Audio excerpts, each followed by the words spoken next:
So hey everyone, I'm Laura Graves, Managing Director at Debridge Group, and we're here today to talk about everybody's favorite topic, product estimation, because at the end of the day, what we all want to know is how long is it going to take and how much is it going to cost? And when I start talking about that, I think what most people hear is I'm asking you to predict the future, right? So let's talk about it. Predicting the future is really nothing new. People have been coming up with all kinds of crazy ways to deal with our fear of the unknown for as long as any of us can remember. They look in the bottom of coffee mugs, they look into crystal balls, and my personal favorite, into the bottom of those shaky magic 8 balls where you always get an answer. But we can probably all agree that as business leaders, this is not how we want our teams to come up with the estimates that they bring back to us. So why does it sometimes feel like the answers we get came out of one of these hocus pocusy type of solutions? Well, let's think about that. The reality is that as business leaders, we don't have infinite piles of money, right? There's always a budget, and we always have to think about how much investment are we going to make in any one stream of work. So we ask our teams to come back to us with an estimate, and we hope that they're using a tool other than this shaky magic 8 ball that you see in the middle. All right, so why is it so hard? And why do we get the kinds of answers that sound like, well, I don't know, it depends, or let me get back to you, or, I can give you an answer, but I'm gonna, have to buffer it somehow. Well, it's because estimation is scary, right? And why is it scary? Partially because we've made it that way for our teams, and we have to stop and unlearn some of the behaviors that we've been encouraging or even doing ourselves that put our teams in a compromised position when delivering the estimates. Teams don't want to look stupid. So if you're using estimates as a weapon and you're somehow punishing them or hanging it over their head, you're probably not going to get the best output from the team when you're asking them for the information that's so critical to the decision that you're making. So don't make them feel stupid. The second thing is that the environmental circumstances can be scary, right? What happens if they get the estimate wrong?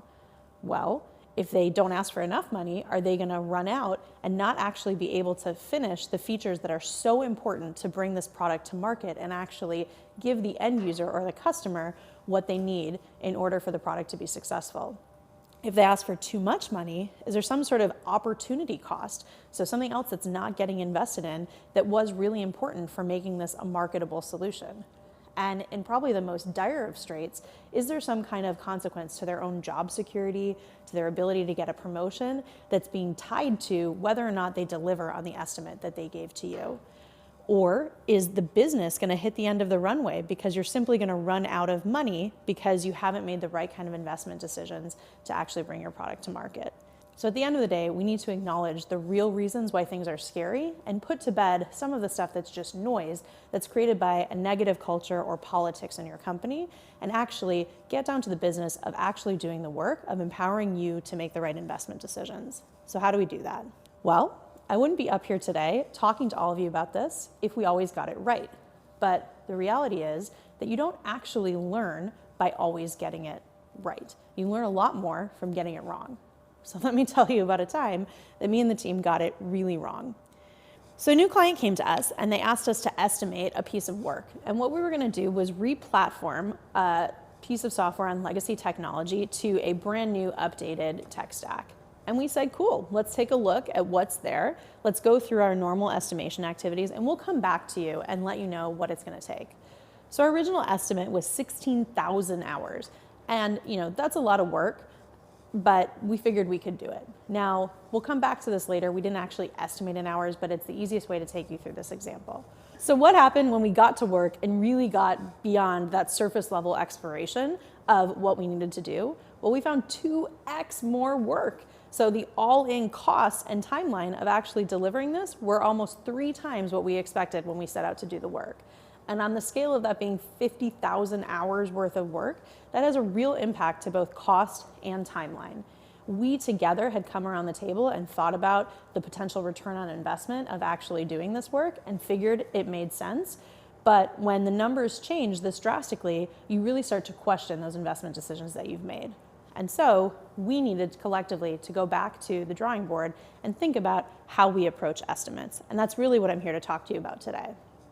So It probably doesn't surprise you that we didn't decide to go look in a crystal ball to come up with a better prediction. We actually said, let's rethink the way we think about doing estimates. And if all of you take a minute, you can probably think of one place in our everyday lives where we actually accept predicting the future, not as some hocus pocusy type of thing, but just part of our regular everyday lives that we all accept, and we all in fact make decisions based on these predictions that we receive. Can you guess? If you're in Chicago, it's probably what you get from this man every day on WGN, our friend Tom Skilling. And if you're not in Chicago, this is our local weatherman, right? So what's the difference?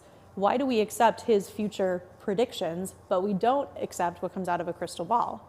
Well, it's because he's not predicting the future, he's forecasting the future. And there really is an important difference there. So let's think about it. When the weatherman tells us, what it's going to look like today, this weekend, in 10 days, he also gives us transparency into how he came to that conclusion, right?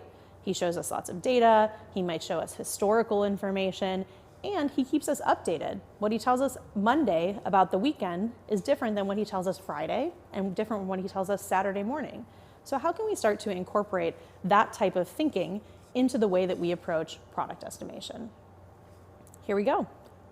What are those inputs that help us to forecast how much a particular product is going to take when it comes to investment and when it comes to the length of time it takes to deliver? Well, there's a series of inputs that help us to determine. And the more we can be transparent with not just the teams that are creating the estimate, but the business stakeholders and the folks writing the check, the better off we'll be in all understanding where that estimate came from. So here's what we do at Debridge. We do a workshop where we bring everybody into the same room. We collectively build a story map to represent the scope, and then we talk about assumptions and risks before we even get to delivering the estimate. Let's step through that. Here's a workshop. What is this? Well, it's everybody all in the same room building a shared understanding, not just of what we're going to build, but of why we're going to build it. And in the room, you've got representatives of the technology team, you've got representatives from engineering, product management, product design, and also people who can truly speak for the users and folks who can speak for where's the money going to come from and how is this really going to drive an impact to your business.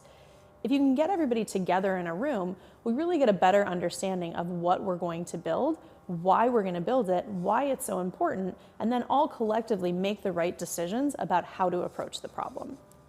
Once we've done that, we actually come out with this. It's a story map. And this is a visual asset that we can all look back on and understand, what did we actually talk about that day? What did we agree to build? What did we think was going to be the important set of features that would help us to accomplish the business goals that we needed? What's next? Assumptions. So remember, I talked about estimation is scary for the teams. Part of why it's scary is because there's always going to be a significant amount of unknown before you actually do the work. And there's basically no way that you're going to be able to get all of the answers before you get started. Why? Well, it's for two reasons. One, you basically have to do the work to figure it out. And two, because it's cost prohibitive. The amount that you would have to invest to get that level of certainty isn't really worth it. So instead, let's state our assumptions and all agree that we understand that the estimate that gets delivered is based on these assumptions. And if they change, then the estimate might change too. Some of these things might be what browsers we're going to support, what devices we're going to support, assumptions around integrations. All of these things could significantly impact the total delivery effort required. So let's just agree on the basis for our estimates. Similarly, we have to talk about the risks. And these are different than assumptions because these have to do not always just with technology risks, but also with interpersonal risks, risk collaborating across multiple different companies. And so if we can acknowledge those up front, we can all think collectively about how this might impact our ability to deliver. And only then can we get into actually delivering an estimate. So I'm going to pause here and get a little bit more tactical about how do you actually go about building an estimate, because I've seen a lot of different approaches with many different teams. So let's talk about it. Once we actually know what we're going to build, how do we go about quantifying how much time that's going to take? So one option is t-shirt sizing. And everybody loves to t-shirt size. Why? Because it's a lot less scary, right? Hey, this is small, it's large, it's extra small. You're not really committing to anything concrete, so it feels safer, right? Wrong. Why? Because the engineers and the people doing the work sit around and give you t-shirt sizes, but by the time it gets all the way up the food chain, somebody wants to actually see an actual dollar amount and an actual amount of time. So somebody converted those t-shirt sizes into some sort of time or dollars equivalent. It could be a product manager, a project manager, an engineering manager, but the point is the team that actually built the estimate isn't in the room when that translation happens, and that itself introduces a whole lot of risk into the equation. So what else can we do? The other two things you can do are story points or team sprints. Now, these are great methods to use if you have a stable team. That means the team has already been working together, they've established a fairly consistent velocity, right? So that means not just how much they're delivering in every sprint, but how consistently they're delivering, right? It's not volatile. If they're already in that rhythm, they can probably look at a new piece of work and give you a fairly accurate estimation in story points, which is a measure of relative complexity, or team sprints, meaning how much work can the team take in a particular sprint, and help you come up with the timeline for delivery. The problem is, a lot of times we're asking teams to do these estimates as a side project. Maybe it doesn't involve the whole team, maybe you're mixing folks together from different teams, and so story points don't necessarily translate one-to-one between teams, or teams that are newly forming haven't established that regular cadence and that consistent velocity, and so if you ask them to actually deliver an estimate this way, again, you've got that added layer of translating, okay, is one story point one day? How do we think about this? And so you're better off skipping that layer of abstraction and just being more straightforward. Person hours. See how that one's red? This is a bad idea. Don't do this. Don't do this because it's way too easy to use person hours as a weapon after the fact. It's too easy to point at something and say, you said this was only going to be 5 hours worth of work, why did it take you 7.5? Or why did it take you 10? It's too specific. And being specific is also a problem because you're gonna waste a lot of time arguing about, okay, is this 5 hours? Is it 4 hours? Is it 3 hours? Nobody really knows. And at the end of the day, it's not gonna have a meaningful impact on the output. You're just going to invest lots of extra cycles and time in a part of the conversation that doesn't produce a lot of value. So what do you do? If you don't have a team that's been working together consistently, or you don't have a team that has an established velocity, think about doing it in person days. A day is big enough that it's non-threatening for people to talk about. You're not going to argue about the minutia, but you can get a general sense of how long something's going to take. Okay, great. So now we've got all the inputs. How do we calculate the estimate? Well, we know how many person days worth of work it's going to be. We figure out what the team size should be, right? And that's team size and team composition, right? Do you need back-end engineers? Do you need front-end engineers? Testing, full-stack engineers, DevOps, all of that. And by the way, all of that should go into the person days estimate. So person days of work, size of the team, and then number of sprints. So we have all the inputs. How do we actually calculate the estimate? Well, if the team was able to give you number of sprints right from the start based on their story points, that's great. But if they weren't and they gave you person days, then you need to think about how many days did the team estimate, and then what's the team size that's actually going to be able to do this work effectively. We all know that adding more engineers doesn't always mean that we can move faster, so really ask the team's opinion. How many people can work on this? How much can be parallelized to get the work done? And once you know the number of days and the team size, you can actually calculate the number of sprints that it's going to take. And once you know the number of sprints, you should be able to figure out the cost. Now, here at DevBridge, we're a consulting company, and so we're pretty transparent about how much time an hour of work costs. If you don't have that information inside of a product company, you can use some sort of approximation for a single day of engineering time or a sprint worth of engineering to actually come up with this number. And I would argue that even if you're not a consulting company, this is a very important piece of the information for you to provide to the business leaders, because they really do need to think about this in terms of the return on investment. And without understanding the cost that it takes to bring this feature to market, the product to market, or start on this new venture, they really don't have enough information to weigh that decision. So you've got the number of sprints, you have the number of people or full-time employees, full-time equivalents involved, the rate that you're using, which is either real or approximated, and you can come up with how much it costs. And so now we've got the two important pieces of an estimate. How long is it going to take, and how much is it going to cost? Are you still with me? Good, because we're not done yet. So that's great. How'd we still get it so wrong the first time around, right? That whole iceberg thing I showed you guys where we were way under. Well, there's a reality here, which is that the larger the piece of work that you're trying to estimate, the much harder it is to be accurate, because you're asking the team to intake and absorb so much information that they can't possibly get to the same level of understanding and granularity across that whole curve. So what do we need to do? We really need to allow them to break it out into smaller chunks, which are easier to deal with. That's one. And two, we have to think about what other tools can we give the team to help them with this problem, because we can all acknowledge that it's real. So what did we do? Remember these inputs? We have the scope, we have assumptions, we have risk modifiers, we produced the estimates, we still got it wrong. So here's what we think. We're adding a step to our process here at DebtBridge to make sure we really do our due diligence on how we're going to build the solution, and giving the team not just the time to think about the why and the what, but actually spend some more time getting to the mechanics of how we bring the solution to life. And we're doing that by taking this story map and converting it into an entity diagram. Why? Because the story map actually tells us how to look at the product through the user's eyes. What is the flow that they're going to walk through? What is the series of features?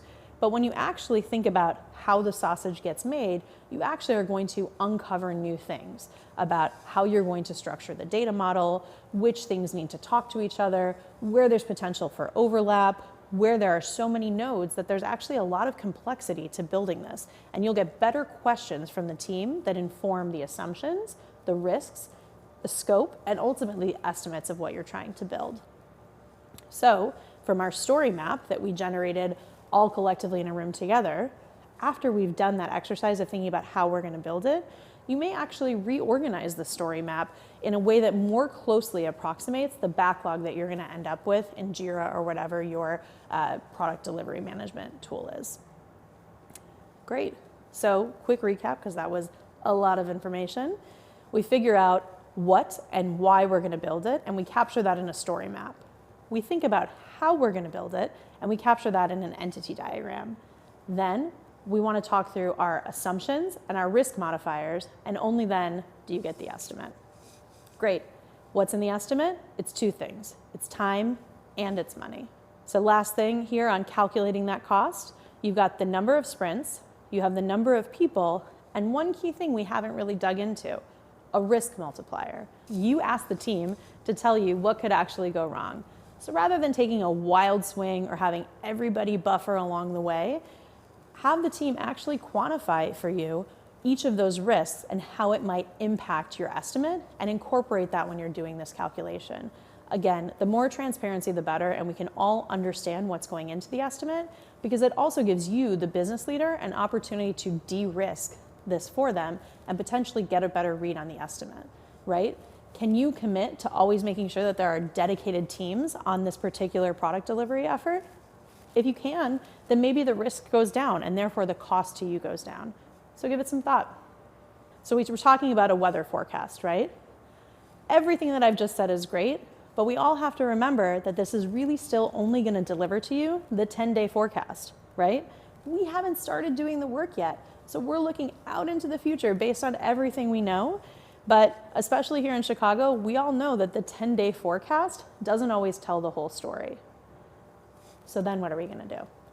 Well, the work's not over. After you've delivered the estimate to your business leaders, when they green light the project, it's still your responsibility to continue to deliver more information about the forecast. So how do you do that? And this goes back to that story of what went wrong and how we get better. There is absolutely no way we just said, oops, sorry, we were 3 times off. Trust me, that doesn't fly here, and it doesn't fly with the clients we work with. So we actually thought about how can we give even better information? How can we dig down and understand the root cause of what's going on and better inform ourselves about where things went sideways? I'm going to spare you the 50-slide presentation on everything that we looked into, but the root of this is really taking a look at the data that you have around delivery, whether it's healthy or unhealthy, where are you spending your time, and using that to inform the way that you do future estimates, because clearly there were things that weren't accounted for. It might be, did you account for the time on technical design? Did you account for the time on testing? What did you miss? You're not going to know unless you can look at the data. So here's one slide from that deck. We actually took a look at how all of our delivery time was distributed across many different areas that go into development. And now when we're doing our estimates, we think about this as an anchor of whether or not we've actually accounted for that time for code reviews when building the estimate. So looking at history is one thing, and it definitely helps inform what's happening, but how do we turn that history into an actionable forecast, not just for the estimation process, but also during delivery? In other words, what's our weather radar? Well, we've come up with a sprint health report. And actually, this tells us as we proceed through the delivery effort, how are things trending? How are they forecasting? What are we looking at? Well, we're looking at qualitative information from the team, and then we're looking at quantitative data. What does our sprint burn-up look like? How much progress are we making against the total goal? And is that in line or out of line with how much we're spending? This one looks a little out of whack, right? We have only burned through about 63% of the scope, but we've spent 79% of the budget. So maybe we need to take a look at what's going on and understand where we're getting off track. You can also look at things like feature burn-up. You identified as a group particular features. How are we making progress in each of those lanes? And is there an opportunity to better optimize? And then look at where the time is going, right? Is it being spent on development? Is it being spent on design? Are you going through a lot of churn and actually coming to a decision of what you're going to build? How can you improve the grooming process to make sure that everything that's getting to development is actually ready? All good things to think about. So at the end of the day, you have the budget, which is going to be set by the business leaders. You have an estimate, which you're going to come up with at the beginning before you even start. And then you have the forecast, which is actually something that needs to get regularly updated as you start doing the work and as you have more information. So I'll leave you with this. This is the weekly forecast for today. So, it's not looking so hot over the weekend on Sunday. Scattered thunderstorms. You might want to have a raincoat or wake up in the morning and see what Tom Skilling says. So thanks for joining us.